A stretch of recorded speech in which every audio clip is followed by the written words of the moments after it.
I came here in 1970, so I'm probably the senior person here right now. Yeah, and the school had just been opened, I think in 1968 or something like that.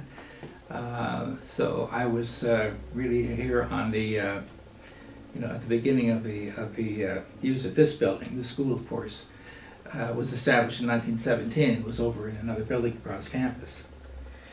So I've seen a lot of faculty come and go, students come and go, and it's been a very rewarding life for me. I once remember for some faculty, Ohio University was sort of a stepping stone. They'd come here and then go on to usually larger schools. And one of the piano faculty said to me soon after I got here, he had just gotten a job at Drake and was looking forward to moving, and he said, well, your time will come, you'll be able to go too. And it struck me as strange because I never thought about leaving. I was very happy here, and my life was really unfolding in a very satisfactory way. So this has been my school. I was in Pittsburgh prior to coming here, and got my PhD at the University of Pittsburgh. And prior to that, I'd studied at Carnegie Mellon and at Duquesne, and I thought about going into a career in composition. And then met a really very dynamic musicologist at Duquesne University, and so my life changed direction, and was fortunate really to come here because we have, in addition to wonderful performance faculty, we've always had a really fine library. This is one of the finest music libraries that I know of, for a school of this size. So it's been, all the resources have been here for me to develop myself professionally, and I have 5 books I've done in the time I've been here, and some articles and so on, and a lot of focus though on teaching and just developing good teaching methods for myself and things that work for my students. So yeah, it's been a nice combination of scholarship and creativity. It's been a great place to be. Yeah. And I have 4 children, and all 4 of them went to school at Ohio University. So one is now a judge, the other one is a chemist, the third one is a music teacher, and another one was in medical research. So an interesting thing has been to see the changing emphasis on jazz, for example. It was kind of a peripheral sort of thing here. We had jazz ensembles in the 70s and 80s. But in recent years, it's become a subject of real focus and developing programs in jazz. I started teaching jazz history in the middle of the 1970s, actually. And the ensembles, the players, the jazz players, the students, they've become increasingly proficient and very, very professional. So that's one thing. The other thing is music therapy. That was a new program. And now it has one of the highest enrollments in the school.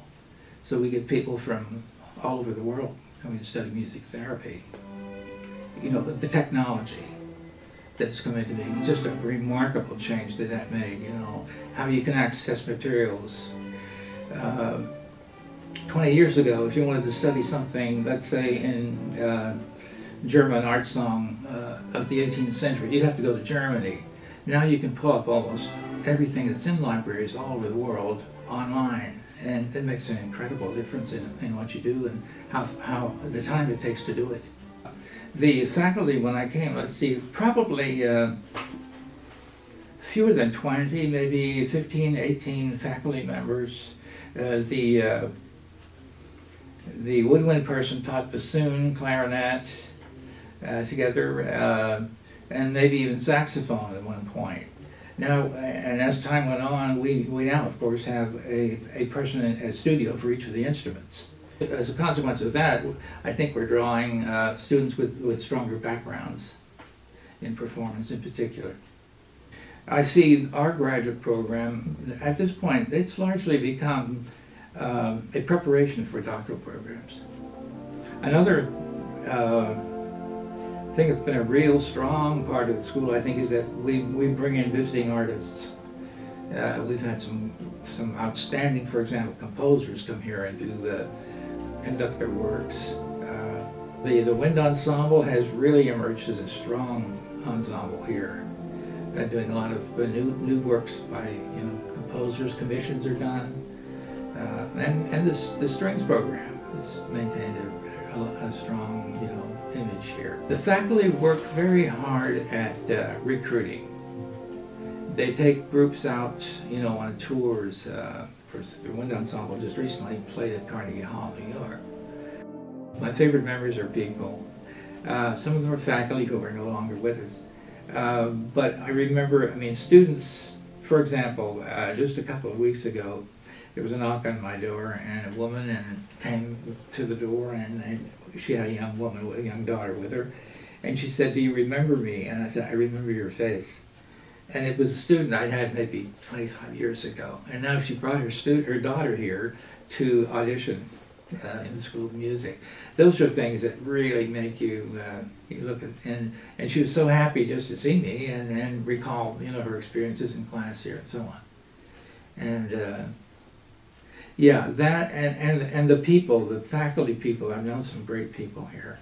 My colleagues here over that long period of time I've been here, some of them stand out really as strong personalities. And they were a profound influence on me. I learned a lot of stuff just watching them. Mm-hmm. They taught me discipline. I watched them, and they had ways of doing things, and as I said, they had objectives and goals, and they focused on those. I learned how to focus. And coming right out of graduate school, I was pretty green. But I learned to teach by watching them. So yeah, the associations are the things that I remember most, the friendships that you develop when you work together in the arts. And then you learn an awful lot from your students. Students, when I finish teaching a semester, if I look back on it, if I haven't learned more than the students, there's something wrong. And it's strange, you'd think that after a while that would stop, but it doesn't. Every year brings something new students with new backgrounds, new experiences, and you watch them and you learn from them. We watch them over a course of a couple, maybe 4 years, and see how they develop in their craft and what they're doing, and how their attitudes and so on just are formed. And they're going to go on, they're going to help other people, and it's a great satisfaction to know that what you do is going to be carried on by your students, and it's going to affect people for a long time. Yeah. It's hard to capture 100 years in a celebration. I think it's impossible to look back, for example, and recognize all of the great people that worked in the School of Music, that taught here, and the achievements they made. Carl Arndt, for example, the name maybe you probably never heard, but he was director of the School of Music for maybe 20 or more years, and quite a good composer. He went to MacDowell Colony 9 times, I believe. But it's hard to and there were others, so it's hard to recognize all of those people and their achievements. So I think what you do is you just look back and say, we've been here for 100 years, let's have a good time and celebrate it. And I think that's what we're doing today, this year.